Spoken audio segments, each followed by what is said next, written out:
السلام عليكم ورحمة الله وبركاته.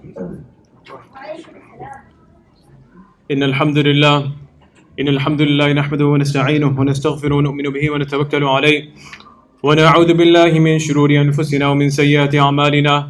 من يهده الله فلا مضل له ومن يضلله فلا هادي له. نشهد أن لا إله إلا الله وحده لا شريك له ونشهد أن سيدنا ومولانا محمدا عبده ورسوله. أما بعد فقد قال الله تبارك وتعالى في القرآن المجيد والفرقان الحميد: أعوذ بالله من الشيطان الرجيم. بسم الله الرحمن الرحيم.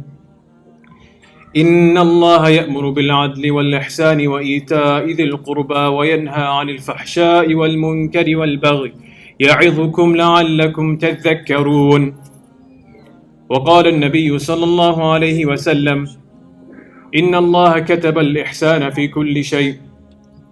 صدق الله العظيم وصدق رسوله النبي الكريم ونحن على ذلك من الشاهدين والشاكرين والحمد لله رب العالمين. Allah subhanahu wa ta'ala throughout the Quran talks about this concept and alludes to this concept of Ihsan. And the Prophet ﷺ defined it as well in the famous Hadith of Jibril, which we'll get to in a moment. This word Ihsan in the Arabic language comes from the word Hasuna. Hasuna means something that is very beautiful, very handsome. So Ihsan is in the verb form for, which means to be excellent, show excellence, to show goodness in something. So the great 5th century scholar Imam Raghib al-Asfahani, he mentions in his Mufradat, the Alfaz al-Quran al-Kareem,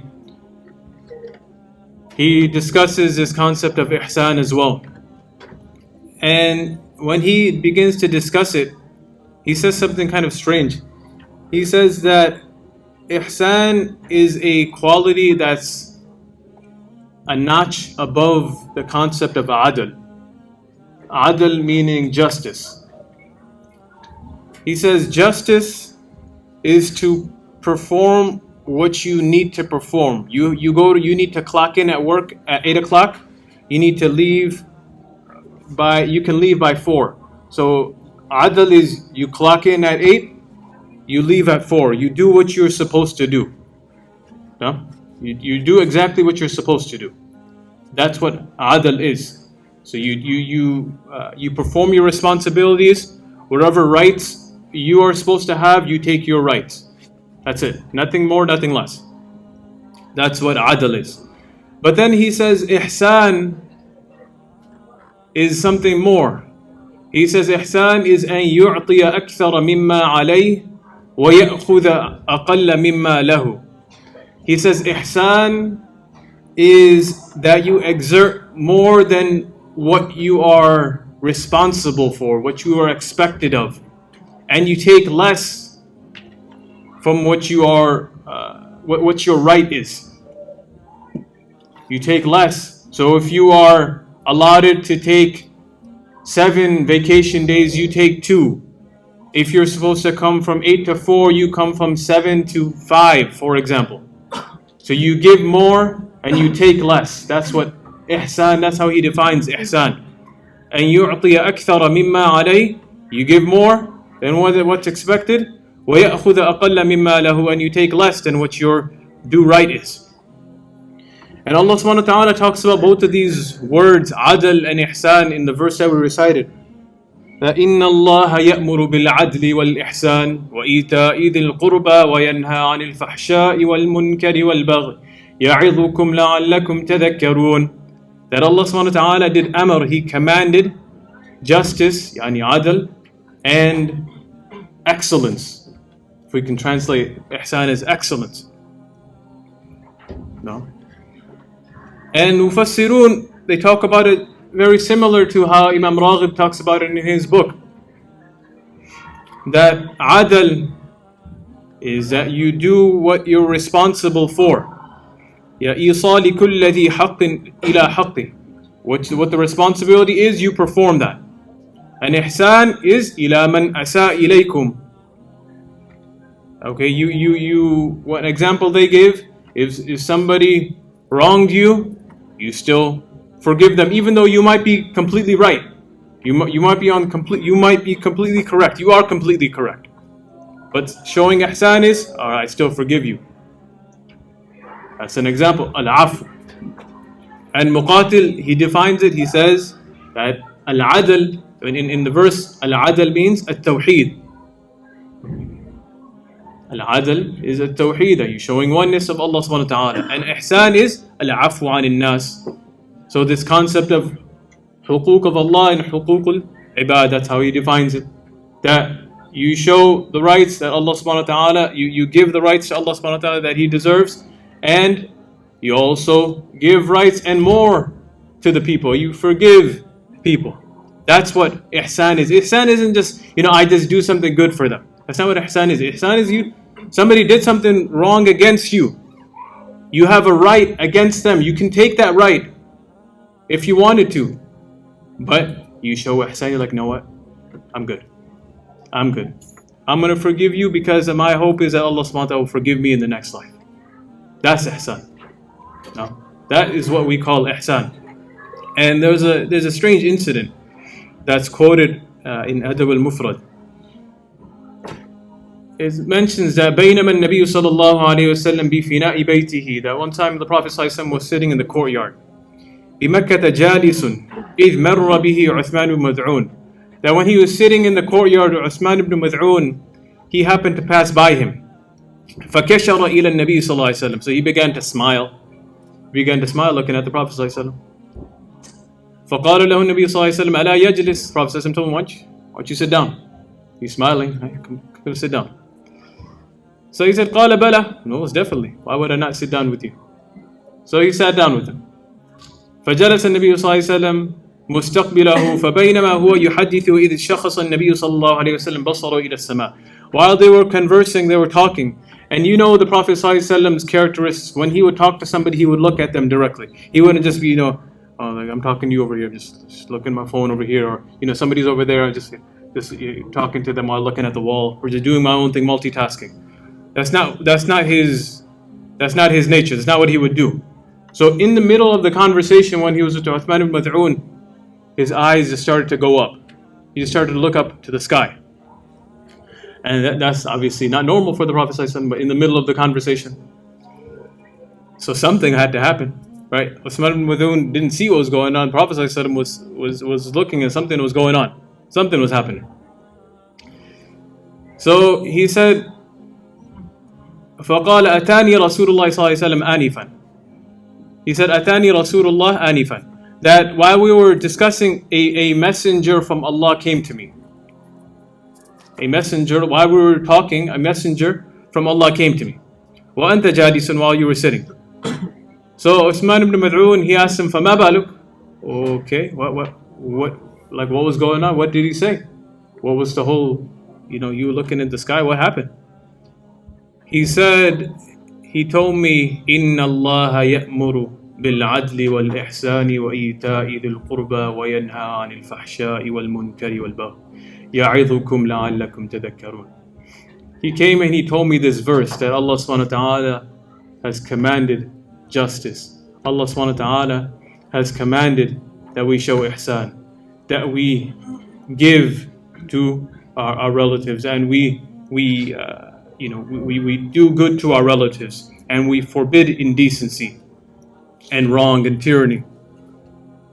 يَعِظُكُمْ لَعَلَّكُمْ تَذَكَّرُونَ. That He warns you so that you hopefully may pay heed to His warning. So Uthman says that he said ذَلِكَ حِينَ اسْتَقَرَّ الْإِيمَانُ فِي قَلْبِي وَأَحْبَبْتُ مُحَمَّدًا. He said at that time, at that point, right at that moment, when he said that verse to me, something hit me. It just hit me. He said at that point is when Iman was established in my heart, and I really loved Muhammad. That's the impact of the Quran. That's the impact of the kalam of Allah that can have on a person's heart, if they allow it to. No. And we only have a few minutes left. But in the famous hadith that we've been talking about, I wanted to talk about the third portion of the hadith Jibril. We talked about, a few khutbahs ago, that what is Islam, and we talked about what is Iman. The third question that Jibril alayhi salam came and he asked, Amar Ihsan, what is Ihsan? And we talked about different definitions. But there's a reason why the Prophet ﷺ is called Jawami al-Kalim, that he is able to convey abundant meaning in a small amount of words. And when he was asked Mal Ihsan, he said, there's two narrations. Number one, he says, أن تعبد الله كأنك تراه فإن لم تكن تراه فإنه يراك. That you worship, when you worship Allah subhanahu wa ta'ala as if you see Him. And since you don't see Him, you know that He sees you. He sees you. Other narration mentions that أن تخشى الله كأنك تراه. That you have that khawf of Allah subhanahu wa ta'ala as if you see Him. And since you don't see Him, you know that He sees you. فإن لم تكن تراه فإنه يراك. He sees you. He sees you when you're alone. He sees you when you're in the public. So any amal that you do for His sake, whether the entire world does not know about it, but Allah subhanahu wa ta'ala knows about it. Whether the entire world is doing dhulm against you, Allah subhanahu wa ta'ala sees that. And we can take so much motivation from these verses and so much motivation from the Sunnah and the Seerah of the Prophet ﷺ. That's why this concept of Ihsan is so beautiful, and those who show it are even more beautiful. Because Allah subhanahu wa ta'ala, He's clearly laid out in certain places in the Quran that He said, Wallahu yuhibbul muhsinin. That He really loves those individuals that show Ihsan. It's not easy. Yeah, you can be a Muslim. Yeah, you can be a mu'min. But being a muhsin, that takes a little bit more effort. And as Muslims, we always striving for more, no? We're always striving for, how can I do better? Just like at work. That's a concept of ihsan. How can I excel even more at my job? How can I excel even more at home? How can I excel even more in my worship? This aspect of excelling, how long are you guys going to be here? Excellence, that's ihsan for you. And that's why He mentioned that Allah subhanahu wa ta'ala has prescribed and ordained ihsan fi kulli shay. That inna Allah kataba al-ihsana fi kulli shay. That He has prescribed ihsan for you in every single matter that you do. And then you would think, okay, maybe, when He starts explaining it, He probably talk about, praying salah. He probably start talking about praying zakat, or, dealing with parents. Yeah, that's in other places in the Quran, He does that, right? وَوَصَّيْنَا الْإِنسَانَ بِوَالِدَيْهِ إِحْسَانًا. But in this hadith, He mentions that فَإِذَا قَتَلْتُمْ. He's talking about qatl. When you kill, فَأَحْسِنُوا الْقِتْلَ. Then you kill in a dignified manner. وَإِذَا ذَبَحْتُمْ فَأَحْسِنُوا الذِّبْحَ. When you sacrifice an animal, and you do that in a dignified manner. وَلْيُحِدَّ أَحَدَكُمْ شَفْرَتَهُ وَلْيُرِحْ ذَبِيحَتَهُ. What do? You sharpen the blade, and you make that pain, you reduce the pain as much as possible. Okay. So if we're supposed to show ihsan to animals when we're taking its life, then how about to other fellow human beings? How about when we're in salah? That's bil awla, that's obvious, right? Don't even need to mention it. That's what Allah subhanahu wa ta'ala, He talks about in the Quran as well. وَقَضَى رَبُّكَ أَلَّا تَعْبُدُوا إِلَّا إِيَّاهُ وَبِالْوَالِدَيْنِ إِحْسَانًا إِمَّا يَبْلُغَنَّ عِنْدَكَ الْكِبَرَ أَحَدُهُمَا أَوْ كِلَاهُمَا فَلَا تَقُلْ لَهُمَا أُفٍّ.